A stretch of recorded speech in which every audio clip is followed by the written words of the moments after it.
I bought two custom PS1 consoles, and in this video, we're gonna unbox them, test them out, and see what they can do. Now, I've seen a lot of custom built consoles in my day, like custom PS3s and custom 360s, but never seen a custom PS1, so I'm excited to see what we get. Let's dive in. Now, I got these from eBay so long ago, the listings don't exist anymore, so I honestly have no idea what exactly we're getting, but it looks like at first glance we've got a power cord and an AV cable, which is good. We also have a nice little note, so it looks like this, it's a customps1.com. I guess they sell on eBay, which is where I bought it from. And it basically says, be careful, and the consoles are old, so they might have slight issues here and there, which is understandable. But it's nice to see it was shipped with care, and let's go ahead and see what's inside of here. Okay. Thought it was black at first, but no, that's like a nice glossy purple there. And we have a couple, like, cutouts here. We have that's a very nice window cutout right there. We also have probably I guess a temperature gauge of some sort up here. Oh, I also just noticed there's a cutout in the disk drive as well. Now flipping to the bottom, looks like the bottom is pretty normal, and then flipping to the back, looks like it's normal as well, except for the painted back. And then of course, is this a 3D printed little thing? Oh, it is. Yeah, it's 3D printed. That's kind of cool. But other than that, it looks pretty normal with the buttons and everything. Let's put that one to the side though and see what's in the other box as well. Now, same situation here. I don't know if this is from, oh, okay, it looks like it's from the same seller actually. I can already see the note in there. Now, hopefully I did not buy the exact same console twice, but let's go ahead and see what's inside of here. Pulling it apart, it looks, okay, it is different. It looks,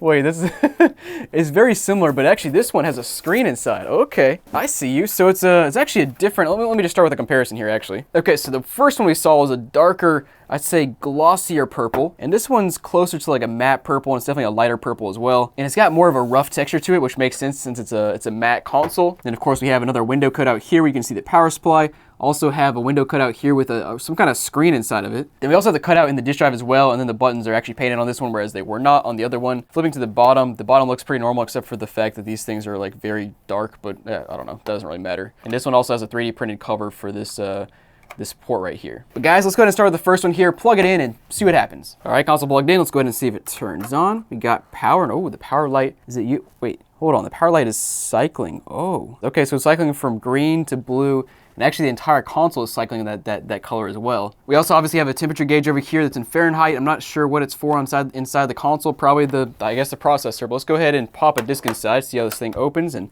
wow, that opens really very well. We have a piece of tape down here. I'm not really sure why, and I don't know if that's like some sort of PS1 trick for reading games. I don't know. I'm gonna pull it out just in case because I feel like that shouldn't be there, but all right. Let's go ahead and start by popping in NFL Game Day 99, just a random PS1 game. We'll go ahead and see if it reads. And I should also mention, it looks like the inside is painted as well, and it's very nice. We'll of course open the consoles up later and take a look at the inside. But at first glance, the disk drive opens very nice, and you can see the disc spinning in there, which is just, I don't know, it's a nice little touch. It's just always cool to see internals of a console while you're playing, because it feels wrong, so it's like, it just kind of got that cool vibe to it. And yeah, this thing's booting right up, so no issues there. Let me go ahead and go back, and I want to try one more thing with putting a disc inside of here. So I don't know what else is modded about this console. Obviously it's externally modded, but I don't know if there's a mod chip or something inside that allows this to be region free. But we're going to test it out because we have a PAL game here that I bought a while back. We're going to just throw it in the console and see if it happens to read. I don't really know anything about modded PS1s, like in terms of mod chips or anything, so I have no idea if that's a thing, but we'll go ahead and yeah, we'll just see what happens. And nope. All right, it says it needs to insert a PlayStation CD-ROM, so the PAL game does not work. And I guess while we're at it, we can try a Japanese PS1 game as well, just in case. Okay, so it loads up, but it goes to the CD player, so yeah, definitely not region for you. But guys, let's go ahead and turn the lights down a little bit, and I'll give you a closer up view of this console so you can see all the lights, the colors, the action.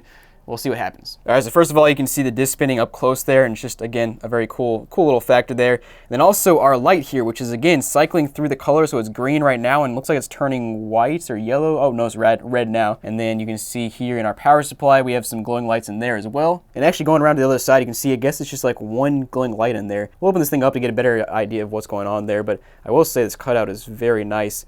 We of course have the temperature gauge there as well, but no other lights or anything on the back. So guys, let's go ahead and open this console up and see what the inside looks like. Now fortunately, PS1s are very easy to get into. As far as I'm aware, there are 6 screws on the bottom, and I believe that's it. So let's go ahead and take those out. All right, screws out. Let's go ahead and flip the lid off here. And okay, there's a couple things attached here. Okay, let me give you a better look from my phone here. All right, so you can see here the 2 wires that are attached to the top and bottom are for the temperature gauge, which is just glued in place there. And then let's go ahead and follow those wires and see where they go. Okay, so actually those 2 wires there go to power. And there's one more wire with our temperature sensor here, which is just kind of sitting inside the console, which is, I don't know, kind of useless, but still a cool little feature, I guess. We also have 2 wires over here going to our one little light bulb inside the power supply. Oh, and then also there's an LED at the front, so this is the LED that shines out through the power light there. So this one rotates through colors as well. But you know, other than that, I don't see anything special going on inside this console. Now, I will mention that I vaguely remember this thing having something modded about the sound, or the amplifier for the sound coming out of it, but I haven't actually tested the sound, and I don't have like a good speaker system in my office, my testing office right here to test it out, but I will just say I believe that was part of the deal here. Okay, now for the next console here, it's plugged in, and I actually was able to look through my eBay purchase history and see the title for this one, which says Sony PS1, PlayStation 1 custom console, tested, modified, PSX audio file. So the audio file is what I was referring to as audio, so this one has some sort of upgraded amplifier, I guess, and also has the whole screen thing going on here, so I wonder if that, wait, hold on, does that display our screen on? Let's just try it. Okay, let's turn this thing on. So 3, 2, 1. We got power, and again, it looks like we have these. Yeah, we have the cycling LED here, just like the last one, and then yo, it does.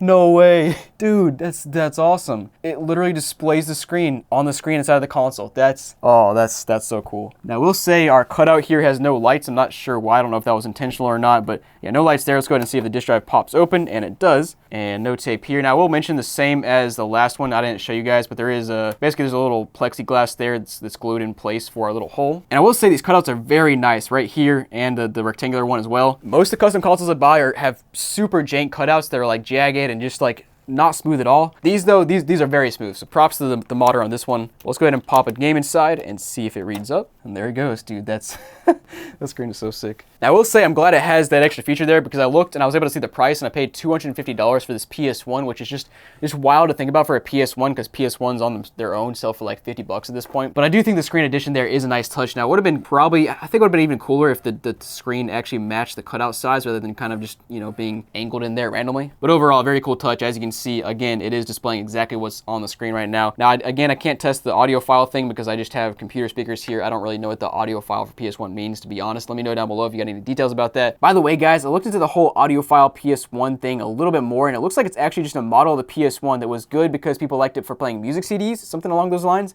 whereas it's not actually like a modification to the PS1 itself. It's just a model of it, as far as I can tell. So let me know down below if you got any other info, but that's what I could find. Let's also open up this disk drive and pop in a PAL game on this one as well to see if this one happens to be, I don't know, have a mod chip or something and be region free, just in case. Let's try it out. And nope, same as the last one, it does not play PAL games, so not too surprising, but just wanted to check just in case. Guys, let me go ahead and give you a closer up view of this console as well. So again, got the changing LED light there at the power light. There is no LED on the power supply there, but you can still see the same cutout. And we, of course, have our cutout here with our screen, which, let me see if I can get a good look at that. And let's watch it as the PS1 boots up here. Oh, yeah. Oh, baby. Yeah, that's pretty sick. Yeah, such a nice little touch. It's like, I don't know, a 1-inch screen, but still cool. All right, guys, let's go ahead and take the back piece off of this one as well and take a look at the inside and see what's going on. All right, screws off. Let's go ahead and pop the top. And no wires connected to this top because it's just a screen instead of the temperature gauge. And of course, you can see the plexiglass down here again with our glue, just hot glued in place, which, you know, makes sense. And you can see all the wires in here just very, very neatly routed, which I appreciate. And then take a look at the screen here. Dude, that's very cool. So you got the whole screen assembly, and there's actually a 3D printed piece underneath it to raise it up a little bit, which is pretty cool. And it is screwed in place right there. And we have 2 wires, I would assume, going to power down here. Then we got a yellow and white wire, which look like they go down and through the board, which I would assume just solder into a couple points on the board to get your video out to that little screen. Such a nice little touch. But guys, thanks for watching. I hope you enjoyed. Let me know what you think about these consoles and if they were worth the price. I paid about $150 for the first one and about $250 for the second one, so I think the pricing was decent, but let me know what you think. And guys, make sure to check out the rest of our videos on this channel. Hit that button right there. Go check out that video. Guys, I'll see you next time.